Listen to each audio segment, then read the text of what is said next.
এবারের শীতে নান্দনিক এক উৎসবের আয়োজন হল চীনের জিলিন প্রদেশের চ্যাংচুন শহরে। উৎসবের নামকরণ হয়েছে চ্যাংচুন আইস and snow new world.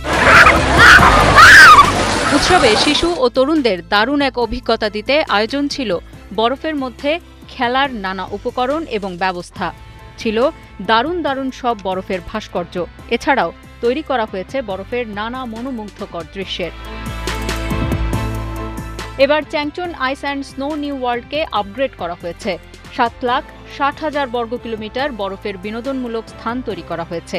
1 kilometre দীর্ঘ স্নো র্যাফটিং এবং রোমাঞ্চকর আইস স্লাইডের মতো 30টিরও বেশি বিনোদন রাইড চালু করা হয়েছে। এসব আয়োজন আকৃষ্ট করেছে বিপুল সংখ্যক পর্যটককে। আমি আগে অনলাইনে চ্যাংচুন আইস অ্যান্ড স্লো নিউ ওয়ার্ল্ডের ভিডিও দেখেছিলাম। অনেকক্ষণ ধরে আইস স্লাইডের জন্য লাইনে দাঁড়িয়েও ছিলাম, স্লাইডে চড়লামও। কিছু ভিডিও করতে পারলে আরও ভালো লাগতো। বরফের বড় ভাস্কর্যের মধ্যে ছিল চাইনিজ টাওয়ার, পোটালা প্রাসাদ এবং ফুল ও ফলের পাহাড়। বর্ণিল আলোয় আলোকিত হয়ে ভাস্কর্যগুলো পার্কটিকে রূপকথার জগতে রূপান্তরিত করেছে।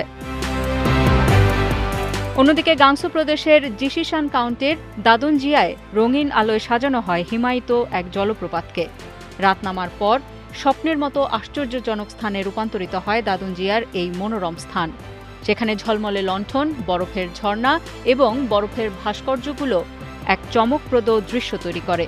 চত্বরে বনফায়ার জ্বলছিল, তার চারপাশে জড়ো হন দর্শনার্থীরা, ভাগ করে নেন আনন্দের গান।